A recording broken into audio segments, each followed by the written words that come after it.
Welcome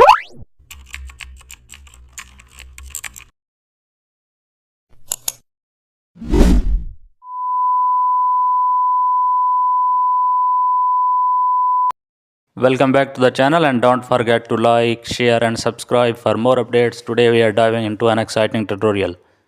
How to remove shadows from portrait backgrounds. Open your portrait photo inside Photoshop. Zoom on the shadowed area behind your subject. Pick the AI tool from the toolbar and also paint directly over the harsh shadows lines. Photoshop smartly fills it with clean background. Repaint slightly if the textures look uneven. Add a soft gradient over background for tone match.